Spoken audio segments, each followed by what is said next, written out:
Kita langsung masuk ke dalam dokumen transaksi yang pertama. Di sini ada bukti pengeluaran kas, ada kas keluar. Kenapa kas keluar? Karena perusahaan membayar utang kepada karyawannya. Di sini keterangannya pembayaran gaji karyawan bulan November. Ibu sudah sempat periksa beberapa pekerjaan kalian, banyak yang memasukkan ini sebagai beban gaji. Padahal di sini keterangannya beban gaji karyawan bulan November. Sekarang transaksinya bulan Desember. Jadi ini masuk ke dalam utang beban. Maka jurnalnya adalah utang beban. Kalau di daftar akun itu namanya expense payable. Jadi expense payable pada cash in bank. Bukan pada cash ya, pada cash in bank. Sekali lagi sesuaikan dengan daftar akun yang ada di soal. Jurnalnya expense payable pada cash in bank. Keterangannya pembayaran gaji karyawan bulan November.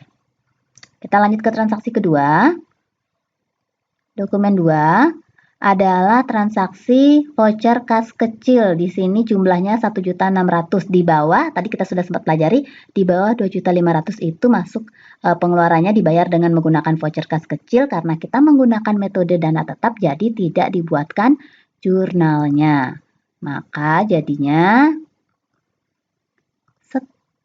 Oke, tidak di jurnal karena kas kecil menggunakan metode tetap. Baru di jurnal kalau ada pengisian kembali dana kas kecilnya. Kita lanjut ke transaksi yang ketiga. Di transaksi yang ketiga ini adalah transaksi penerimaan kas. Penerimaan kas ini diterima dari toko Alfa. Kenapa kita terima kas? Karena toko Alfa ini melunasi utangnya tanggal 2 November. Ada denda juga di sini. Kita lihat dulu ke atas sebentar. Toko Alfa. Kita lihat dulu data saldo ya. Daftar saldonya. Nah, toko Alfa di sini kelihatan punya utang 159.500. Apakah itu yang dilunasi? Tanggal 2 November utangnya. Oke, kita ke tanggal 3. Dokumen 3. Oh iya, 2 November betul. Jadi toko Alfa ini akan melunasi piutangnya yang di tanggal 2 November tadi, yang didaftar saldo piutang tadi. Seperti apakah jadinya? Ada denda di sini, seperti apakah jurnalnya? Kita akan lihat. Diterima kas, cash in bank-nya sebesar 161 sekian. Kemudian akun receivable-nya, nah ini besarnya ini sesuai dengan besar yang ada di daftar saldo piutang. Late fee ini denda keterlambatannya. Ya, jadi seperti itu jadinya jurnalnya untuk transaksi dokumen 3 ini. Diingat kembali kalau ada yang bayar utang piutang, lihat dulu saldonya, saldo utang piutangnya. Ini totalnya piutangnya, sekali lagi ini total piutangnya toko Alfa, kena denda sekian, 1 sekian, kemudian totalnya dia bayar ini. Uang yang kita terima jadinya 161. Kita melangkah ke transaksi yang keempat. Di sini PT Gian Komputer ada faktur di sini, berarti ada jual beli secara kredit. Kepalanya PT Gian Komputer, berarti PT Gian Komputer di sini mengeluarkan faktur, berarti PT Gian melakukan penjualan kepada siapa di sini? Toko Alfa. Penjualannya dilakukan secara kredit. Oke, ini rincian barang dagangan yang dijual. Ini tentu sudah kalian masukkan ke dalam kartu persediaan. Kenapa harus masuk ke kartu persediaan datanya ini? Karena kita harus mencari tahu berapa sih harga pokok barang yang kita jual ini. Setiap ada penjualan, karena kita menggunakan metode perpaktual, maka kita nanti akan menyusun 2 jurnal. Di sini dilihat dulu total penjualannya yang ini, kemudian kena pajak, PPN, kemudian ada freight collected, beban angkut penjualan 100.000. Ini totalnya. Jurnalnya akan jadi seperti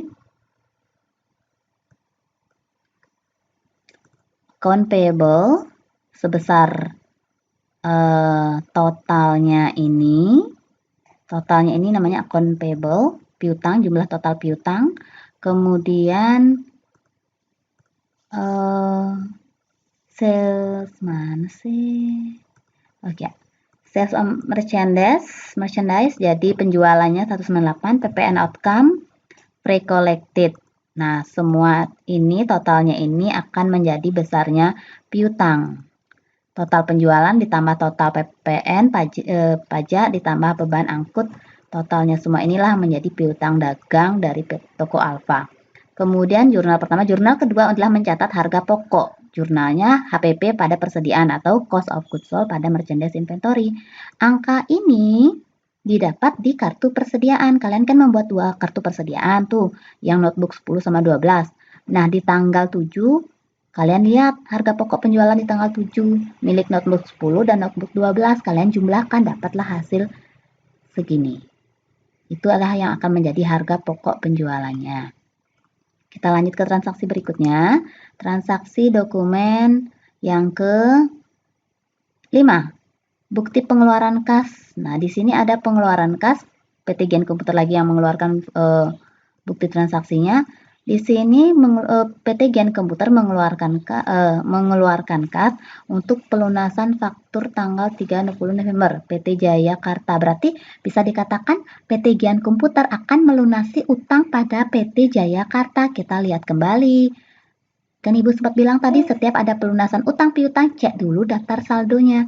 Kita lihat dulu daftar saldonya ke atas sekali lagi. Nah, ini dia.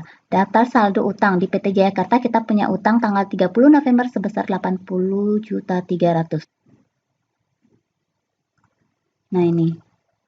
Yang dilunasi betul. 30 yang 80 juta tadi yang dilunasi. Oke, kita lihat dulu hasil jurnalnya. Account payable-nya sebesar di daftar saldo tadi. Cash in bank-nya di sini sesuai dengan di soal cash in bank yang kita dapat 78 sekian. Ada apa nih? Oh, dapat potongan pembelian. Dapat potongan kita nih. 80% dikali, coba nanti dihitung 2% dikali 2% dikali ini ya 80.300, mau nggak hasilnya segini? Harusnya sih mau ya. Nah, jadi Ibu ulang, perusahaan punya utang sekian, dapat diskon sekian, jadi cash in bank yang kita bayarkan 78 sesuai dengan yang ada di soal 78. Transaksi yang ke-6 di sini adalah transaksi PT Gen Komputer mengeluarkan nota kredit. Nota kredit adalah bukti transaksi adanya retur penjualan. Jadi PT Gen Komputer di sini PT Gen Komputer kan sudah menjual pada toko Alfa. Nah, toko Alfa mengembalikan kembali barang yang sudah dia beli. Atau bisa dikatakan PT Gen Komputer menerima kembali barang yang sudah dijual pada toko Alfa. Ini besar returnya, kena PPN tanpa biaya angkut, nggak ada biaya angkut. Jurnalnya akan jadi seperti ini. Taruh.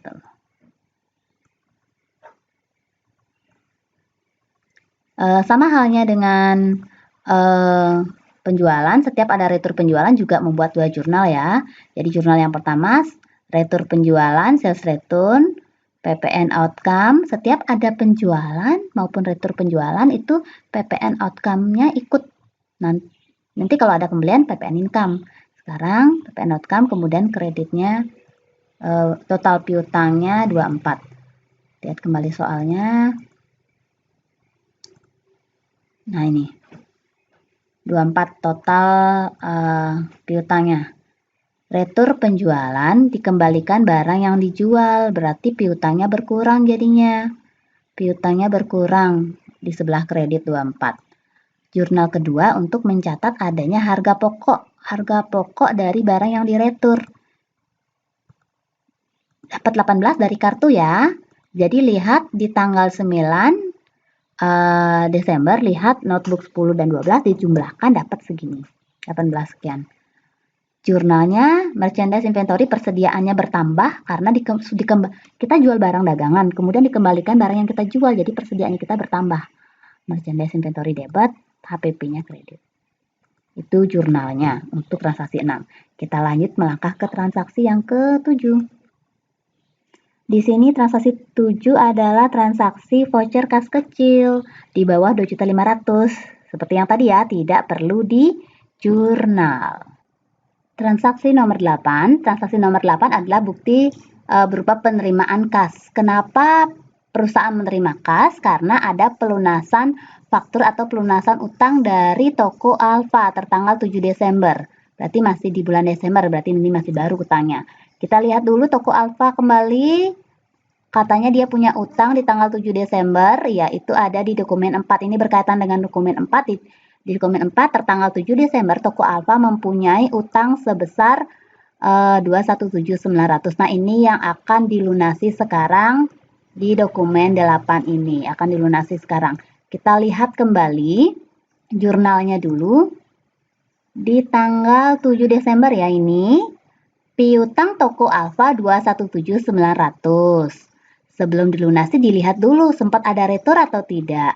Toko Alfa. Nah, ini pentingnya kita isi keterangan di bawahnya ini dengan nama tokonya. Jadi kita gampang nyarinya. Kemudian di tanggal 9. Tadi di tanggal 7 ada piutang, di tanggal 9 dikembalikan. Jadi piutangnya berkurang 24.200. Sisa piutangnya toko Alfa jadinya adalah 197.700.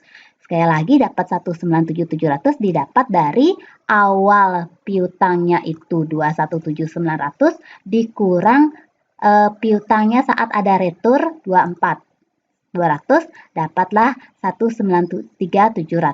Kemudian karena dia melunasi masih dalam jangka waktu potongan, dia dapat diskon 1% sesuai ketentuan di soal. Jadinya cash in bank atau uang yang benar-benar perusahaan terima hanya 191.763, sama seperti yang ada di soal. Di soal ini ya. Nih. Oke. Transaksi yang ke-9 adalah transaksi, di sini bukti transaksi korpsnya atau kepalanya dari PT Jayakarta. Jadi PT Jayakarta mengeluarkan bukti transaksi berupa faktur, berarti di sini adalah transaksi pembelian. Ingat yang mengeluarkan bukti atau struk adalah si penjual. Jadi PT Jayakarta menjual, berarti kita membeli dari PT Jayakarta. Membeli barang dagangan, total pembeliannya sekian, kena PPN, ada biaya angkut. Total, jadi faktur berarti kita membeli secara kredit. Ini total bawahnya, ini namanya total utang, account payable. Kita lihat jadinya di sini. Jurnalnya untuk adanya transaksi pembelian adalah merchandise inventory kita bertambah 148, kena PPN, kena biaya angkut, total utangnya kita adalah sekian. Dokumen transaksi yang ke-10 yaitu di sini korpsnya PT Jayakarta dia mengeluarkan nota kredit, PT Jayakarta mengeluarkan nota kredit kita kepada PT Gian, kita menerima nota kredit ini, kita baca nota kredit ini sebagai nota debit atau bisa dikatakan retur pembelian. Barusan di atas kita melakukan pembelian dari PT Jayakarta, sekarang kita kembalikan barang yang kita beli. Barang yang kita beli, kita kembalikan senilai sekian, kena pajak sekian, jadi total utang kita akan berkurang sebesar 3157. Ini adalah total utang kita. Kita lihat jurnalnya. Ini berkaitan ya. Ibu ulang, sebelumnya kita sempat melakukan pembelian dari PT Jayakarta. Nih, kita punya utang sekian. Kemudian kita sekarang kembalikan barang yang kita beli. Jadi, ini barang yang kita kembalikan, ada pajaknya. Jadi, total utang kita berkurang sebesar 31 sekian. Jumlah total bawahnya sudah balance ya. Semoga video ini bisa bermanfaat dan selamat belajar.